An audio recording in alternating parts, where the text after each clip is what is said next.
All right, guys, so I hate when I give politicians credit for saying something that I agree with or that is actually grounded in logic and common sense, okay? And then the next day or two, they turn around and say something extremely stupid that I have to come out here and talk about. And that is what is happening with Mr. Boris Johnson, the Prime Minister of the UK, whom just a few days ago I did a video about how he did not fall for Jake Tapper's bait during an interview in which Jake Tapper tried to get Boris Johnson to say the Democrat talking points about how America's democracy is under attack because of Trump and what happened on January 6th, right? Jake Tapper basically tried to get Boris Johnson to slam Trump, to trash Trump in the interview, and Boris Johnson wasn't having it. Democracy is on life support in the United States. People might not know this about you, but you were born in the United States, and until recently, I was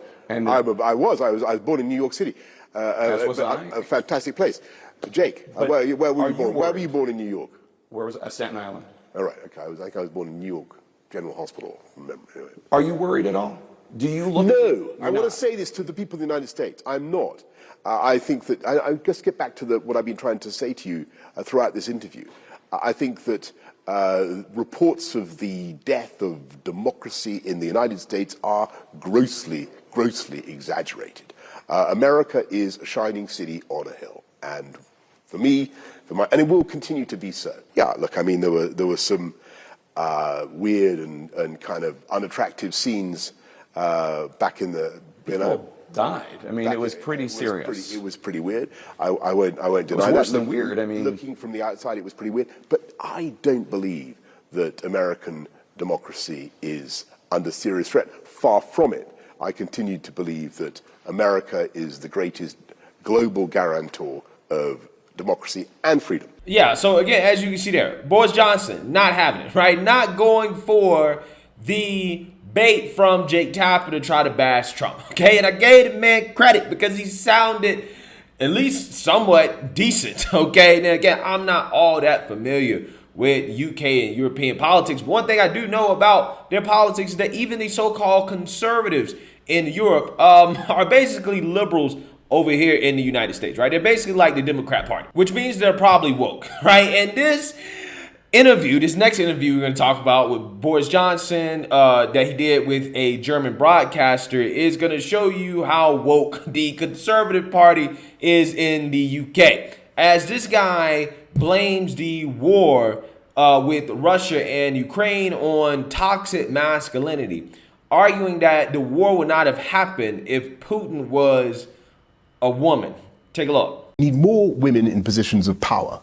If Putin was a woman, which he obviously isn't, but if he were, I really don't think he would have embarked on a crazy macho war of invasion and violence in the way that he has. If you want a perfect example of toxic masculinity, it's what he's doing in Ukraine. Yeah, so I don't claim to be some type of expert in history or a history buff. But growing up, when I did play video games, when I had time to play video games, I played this video game called Civ, okay? I think I played Civ 5, maybe Civ 6, I'm not sure. But there was a leader in one of the Civ games called Catherine the Great, right? She was the leader of Russia, who literally 250 years or so ago invaded Crimea and also took over what is modern-day Ukraine in wars with the Ottoman Empire, right? We literally have an example in history of a female Russian leader doing the exact same thing that Putin is doing today. And this guy, Boris Johnson, who apparently is not brushed up on history, okay, made the claim that if Putin was a woman, this would not have happened. He would not have invaded Ukraine. When we literally have an example in history of a Russian leader, a woman Russian leader, doing just that, okay? Again, I'm not a history buff, but when I do play video games, to play video games that make me smarter, right? And just because I played that game, I was like, this dude clearly has not brushed up on that, right? On some of the Russian leaders. Not just that, there's an assortment of female British leaders that have also started a whole lot of wars. So this idea that if women are in leadership, somehow they're going to be more level-headed and that they won't start wars, right? To me, it's kind of ridiculous, right? It really is. But again, apparently the Conservative Party in the UK is woke, right? They're woke just like the Democrats. I'm surprised that he actually acknowledged that Putin is in fact a man and not a woman, okay? Because the Democrat Party in the US, they don't know what a woman is, right? They have no clue what a woman is. To say that Putin is not a woman is controversial, right? That's up for debate, right? It is up for debate. So again, this is just ridiculous. And I actually want to read about this in the response that he's getting from his own party over some of the things that he said in this interview, because it just blows my mind that people are saying stuff like this, that leaders say stuff like this. This is how woke people have become around the world. So let's read here. British Prime Minister Boris Johnson has claimed that the invasion of Ukraine represents toxic masculinity on the part of Russian President Vladimir Putin, and that the war would not have happened if a woman was in charge. Despite the history of British female leaders launching wars, the current supposed conservative prime minister has asserted that the invasion of Ukraine typified the alleged problem with male leadership of nations. In an interview with German broadcaster ZDF, translated by the BBC in the wake of the G7 meeting in Bavaria, Boris Johnson said, quote, "If Putin was a woman," which he obviously isn't, but if he were, "I really don't think he would have embarked on a crazy macho war of invasion and violence in the way that he has." Quote, "If you want a perfect example of toxic masculinity, it's what he's doing in Ukraine," Johnson added. Now, here's my thing about this, right? Besides the obvious in terms of he not understanding the history of Russia and their leaders, I think that the war in Ukraine happened because there's not enough masculinity, right? That's what I believe, okay? And that is the main reason I say that if Trump was in office, the war would not have happened. And the reason why is because Trump embodies, right, what people like him would define as toxic masculinity. However, because Trump is so masculine, he's a madman, right? He is a madman, okay? And because of that, I don't think Putin would have tried Trump, because Putin doesn't know how Trump would have responded. Trump is unpredictable, okay? Trump might have, I don't know, sent rockets at Moscow.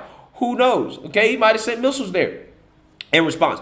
We don't know. Now, do I think he actually would have done it? No. However, Trump says, he claims, he alleges that he would have done that if Putin would have invaded Ukraine under his watch. He also says that he would have sent missiles at Beijing if China would have invaded Taiwan under his watch. What I'm saying is that whether or not he actually would have did it is irrelevant as to the fact that it's just the thought that maybe this guy would do it, right? We know for a fact that Joe Biden was not going to take action like that against Putin or China if they happen to invade, Ukraine or Taiwan or whatever. Okay, it's the unpredictability of Trump that makes it so you get peace, because people don't really want to try a guy like that. You just don't know how he's going to respond. You see what I'm saying? So I would argue that having more masculinity actually would have helped prevent what is going on in Ukraine and Russia right now, not less. It's because we have less. It's because we have a clear beta male, so to speak, of Joe Biden being in office. Putin's like, I can try this guy, right? Let me try this guy, and that's what happened. Quote, "The comments are ironic given examples of female leaders in both Russia and Britain launching wars, including bloody Queen Mary I, her half-sister Elizabeth I, Queen Victoria, and indeed former Prime Minister Margaret Iron Lady Thatcher, whom Boris Johnson has previously claimed to have drawn inspiration from.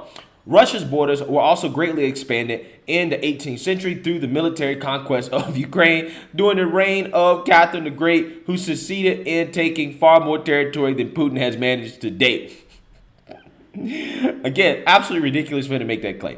Mr. Johnson has also been accused in the past of displaying so-called toxic masculinity and has had his character questioned of the fact that he has serened several children with 3 different women, including his current wife, Carrie Johnson Need Simmons, who is 24 years his junior. Again, so this guy is out here knocking up all types of women, okay? 3 different women. He got a wife that's 24 years younger than him, and this guy is trying to talk about toxic masculinity, right? Again, this is virtue signaling from a guy who clearly, in his own personal life, embodies what woke people claim is toxic masculinity. The deputy leader of the right-wing Reclaim Party, Martin Dobney, responded to Johnson's comment saying, quote, "If you want any further proof that number 10 has been totally infected with woke identity politics, look at Boris's idiotic use of toxic masculinity, which he said is, quote, mindless, fabricated cod science used to smear all men for the actions of a minority." Facts. Facts. The comments from Prime Minister Johnson are also ironic given that he has been one of the most hawkish global leaders on the war in Ukraine, becoming a chief ally of Ukrainian President Vladimir Zelensky, whom he has supplied massive shipments of weaponry, military vehicles, and even training for Ukrainian soldiers. During the G7 summit in Germany this week, Mr. Johnson has argued against negotiating for peace with Russia, claiming that ending the war by ceding territory to Moscow would only further embolden Russia's expansionist aims. Quote, "The price of backing down, of allowing President Putin to hack all parts of Ukraine to continue with his program of conquest, that price will be far, far higher, and everyone here understands that," Johnson said. Yeah, so this guy has no room to be talking whatsoever about toxic masculinity, okay? But for whatever reason, these people feel the need to woke virtue signal at whatever chance that they get, even if it makes them look like complete idiots, right? Like this guy just made himself look like in this interview right here. So let me know what you guys think. Make sure you like, comment, and subscribe. Most importantly, share a Black conservative perspective. Peace.